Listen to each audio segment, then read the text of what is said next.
Thanks for joining me again today. It's been a great week, and this weekend brings the start of Montgomery County's Ag Fair. I hope you get a chance to visit and partake in the food, fun, and festivities. I'll be there on Sunday afternoon to support the 4-H parade. If your hobbies include collecting records or DJing, you won't want to miss Vinyl Day at the library in Silver Spring on Saturday. It's an all-day event with demonstrations, workshops, and more. It all begins at 10 a.m. Visit montgomerycountymd.gov/library for more information. Conversations about housing affordability in the DC region go back long before I became county executive. Most recently, the county passed the so-called More Housing Now package, which will allow development of duplexes, triplexes, and apartments along corridors throughout the county.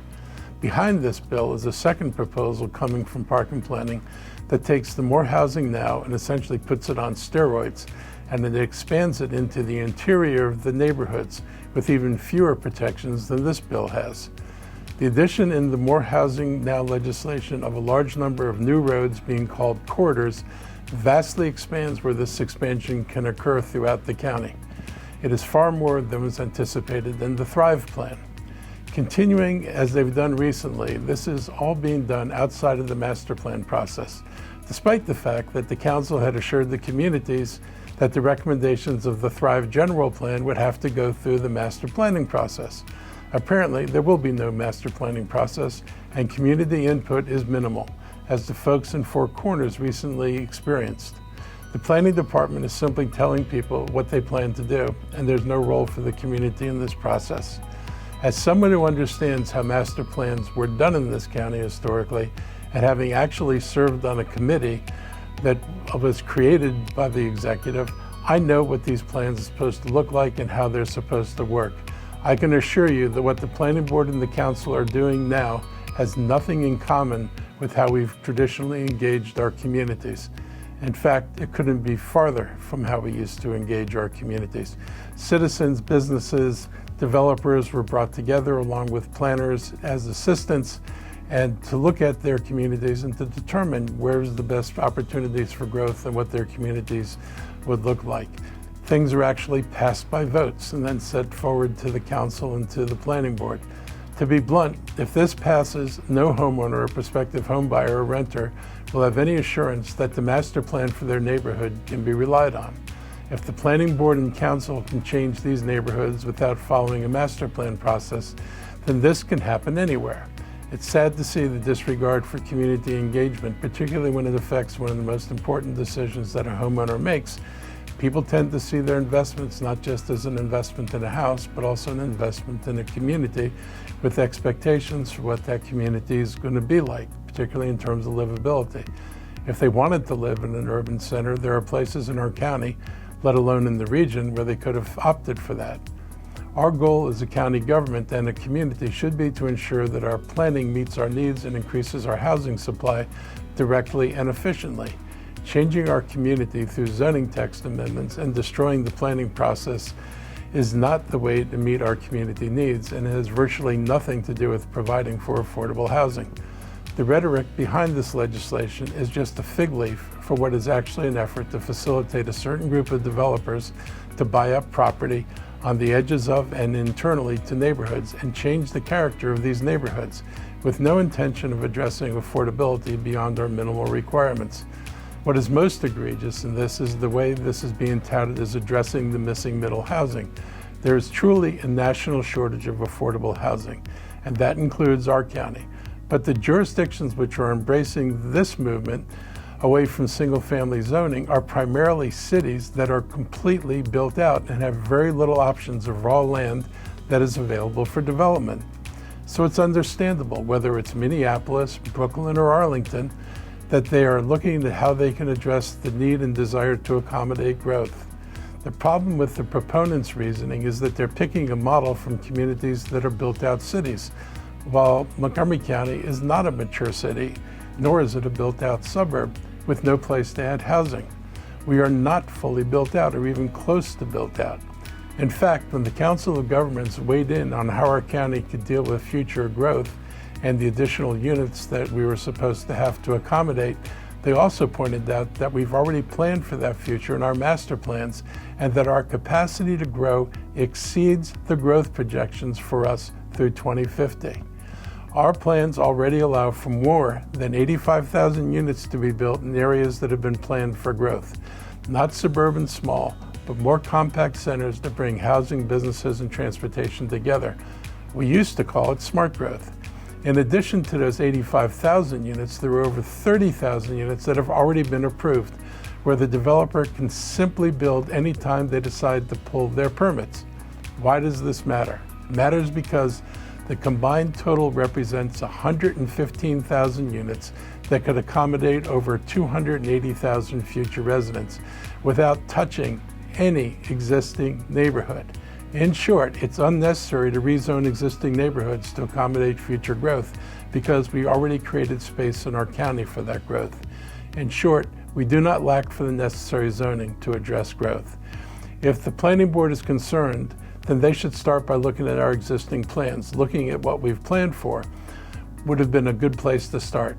These communities are typically planned to be denser than our older neighborhoods. This is where development should go and where it's zoned to go. Abandoning this approach and trying to force the growth into existing neighborhoods actually undermines the planned growth in these communities. There are a finite number of people coming to the county, and if they don't go to the places that we've already planned for, and they wind up in these neighborhoods, then the places we planned to be activity centers will not be able to mature. What's not being built, unless the county requires it, is affordable housing. This is the real problem we face, regardless of whether it's more housing now or our existing plans. Our problem is the lack of affordable housing. But more housing now would actually produce fewer units of affordable housing than the master plan growth areas would. The zoning changes passed by the council do nothing to address this. The zoning changes will further exacerbate racial disparities in where people are able to live. Montgomery County has had the foresight to zone for future growth that is embedded in our master plans. We have more zone capacity than is needed or expected to be needed by 2050. Some people are opportunistically jumping into this national discussion, distorting our reality and conflating it with jurisdictions that have very different problems than we do. This week, I invited two professors to my media briefing to discuss the affordable housing situation. Their work through Vanderbilt University Law School analyzes the zoning policies that purport to address the housing crisis. Before we jump to the conversation I had with Ganesh Sitaraman and Christopher Serkin, let me tell you a little bit about what else is going on in the county this week. Our county continues to shine, and the latest example is a study of America's safest suburbs done by smartasset.com. It rated Bethesda #2 in the country and Rockville #4 in the nationwide look at neighborhood safety. The study evaluated 360 places near the U.S.'s largest cities on criteria such as reported crime, deadly car crashes, drug overdoses, and alcohol consumption rates. I'm really proud of these awards, and I think it says a lot about what kind of county we are. This last weekend, I participated in a special moment when a 12-year-old visited the Cabin John Volunteer Fire Department to thank them for rescuing him from a car that was trapped in a flood as water rushed on Bradley Boulevard near Mercy Hollow Lane. Aish Salvaraj was in the car with his nanny and the nanny's child. As water overtook the car, Ashish was able to climb out the window and onto the roof of the car and then help the child and his nanny get onto the roof of the car before the firefighters arrived. He and his family were reunited with the firefighters on Sunday, and his family showed their appreciation for the brave work done by those rescuers by donating $10,000 to the Fire and Rescue Service. I want to thank Salvaraj family for their contributions to our community and the work of our committed firefighters who are willing to step into danger to save lives. A pedestrian bridge completed earlier this summer by the Montgomery County Department of Transportation and Silver Springs Kent Mill community had its official opening this week. On Thursday, I joined County Council member Evan Glass, MCDOT, and Kent Mills Civic Association leaders for ribbon cutting. Our MCDOT team designed and constructed this bridge. For years, the existing walking path between Off Lane and Kersey Road was disrupted by a growing creek bed. Though it runs dry mostly, it was still difficult to cross due to erosion. This bridge now provides safe, ADA accessible access to the Northwest Branch, better connecting the community and making daily life easier and safer for everyone. The Kent Mills Civic Association was a big champion of this project from the beginning. There's also a memorial for the late Nikki Toys, a local resident.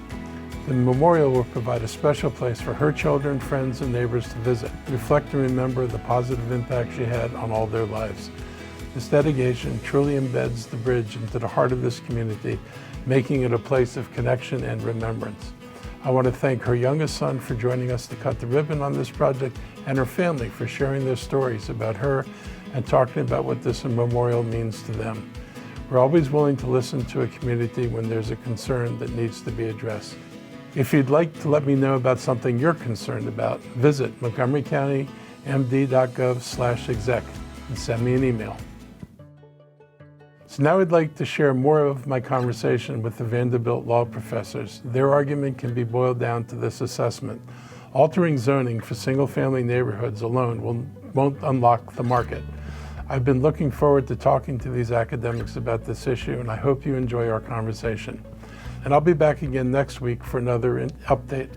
I hope you get the chance to maybe check in on the vinyl scene in the Silver Spring Library, or take a visit to the Ag Fair and see what's new in agriculture in Montgomery County.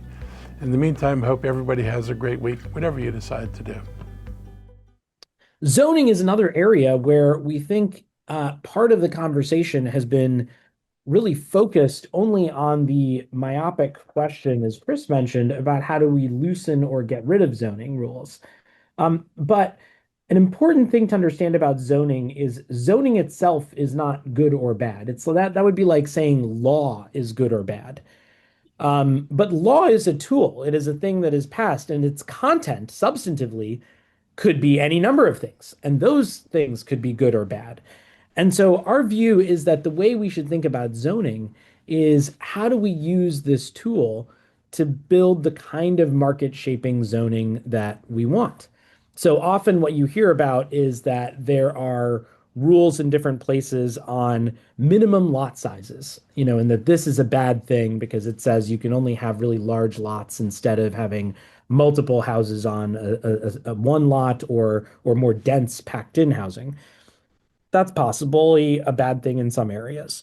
But thinking only about getting rid of minimum lot sizes doesn't really raise all of the options. Another option might be saying we're going to have maximum lot sizes. You can't build in a certain area above a certain amount of lot size, and that would pack in more dense housing. That's just one idea. We talk about other ones in the paper, thinking about primary residences, thinking about occupancy, thinking about investors, and having investor free zones from institutional investors. There's lots of different ways to think about this. And again, the idea isn't that any particular idea is good or bad, or that it is necessary or not necessary, or that it will work everywhere, but rather that there's a much larger set of options that we should think about.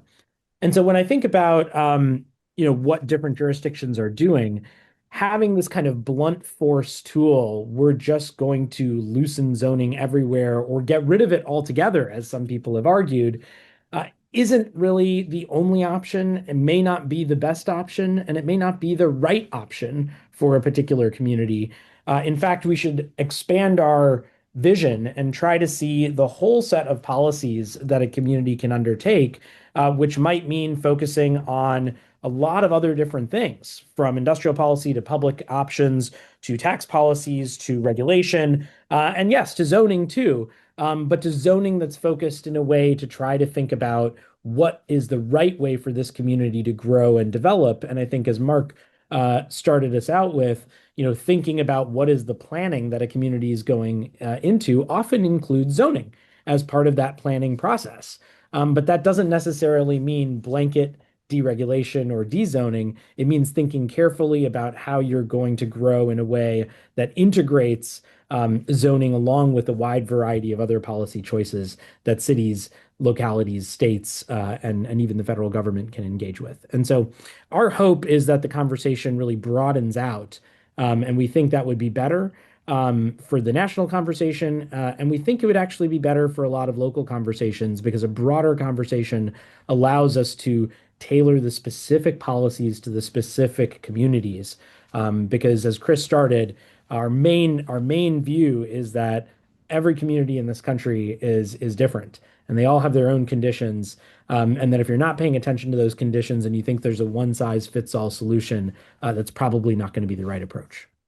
When somebody talks about getting rid of the zoning, my first thought is Koch brothers, which appears to be their solution to the housing problem is to let anybody build anything. But the Koch brothers never talk about affordability. And I think in all of this, in all the housing work that we've done, there's barely a glance at what we need to do to make it affordable. So the county, our policy is in most places of the county, you have to provide either 15% or 12.5% moderately priced dwelling units. If the county gets involved in deals, we've been able to push it as high as 30%. And we've done a number of projects where the developments are 100% affordable. But these only occur, to your point, when the government actually intervenes and plays a role. And we are now looking at modular, both on the single family level and small apartment townhouse level, but also at a larger level, because if we can't break the price of construction, even if we have, difficult rules on affordability, I cannot make people build that which is not affordable. And so we've got to figure out, are there other ways to do some of the construction? And we're looking at that. I'm a big believer that you can't talk about this housing policy abstract of talking about affordability. So, the council that was driving this last rezoning, and one of the ones that's coming up, they're the same council that received the projections that of our future growth, fully 75% of it would have incomes below 80% of area median income. And only 25% would be at 80% or higher. And as you can guess, this skews pretty tightly along racial lines. 75% of the Black and brown communities are would not qualify for this kind of housing. We have, the percentages above 100% of AMI are very low in those communities, and much more likely to be. Our AMI is brought down because there's a vast disparity between white and Asian area median incomes and Black and brown area median incomes. And so when we target area median income, and sometimes we're actually missing the people who need the housing the most because we're targeting an average, and there are two communities that are far below the average. So those are things we struggle with. For affordability, you look at government participation is probably the key thing in terms of helping finance deals. Yeah, I mean, government affordability financing, I think, is one important intervention, as is simply the government building more. The government can produce supply that can have a real impact. And I just want to highlight one thing. I mean, one thing you were saying that people don't focus on affordability in the zoning debates. Of course, they claim to be focusing on affordability. Right. There's a view, it's called filtering, where they say, well, look, if we build a lot more market rate housing, then the new supply is going to filter down, and what would have become more expensive remains affordable. And I'll say these are, in many cases, good faith arguments made by sophisticated people and sophisticated empiricists. And I don't want to suggest that they're not making these arguments in good faith. But it strikes us that it bears a remarkable similarity to trickle-down economics. Yes. And even if these effects the effect of adding supply may moderate housing region-wide over time, as Ganesh put it, it's a very passive approach. And a faster, more direct approach is to produce the housing that we need and that is affordable to people now, instead of waiting for this filtering process to happen. So it's I'm glad you talked about filtering, because I hear this all the time.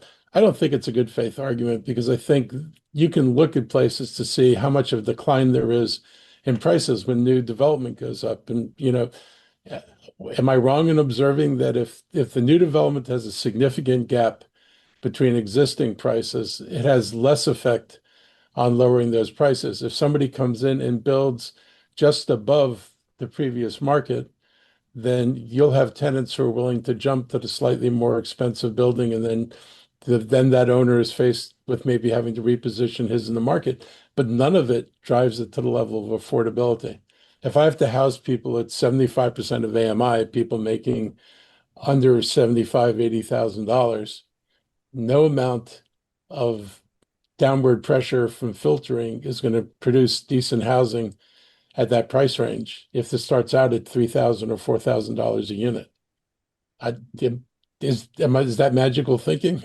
Yeah, so, and I don't want to be the mouthpiece or the champion for the arguments against that, because fundamentally, I Yeah. think I'm skeptical of the filtering argument myself. What the more sophisticated and good faith arguments will suggest is, well, look, putting in new luxury housing in a place may increase prices actually around that housing in the local area.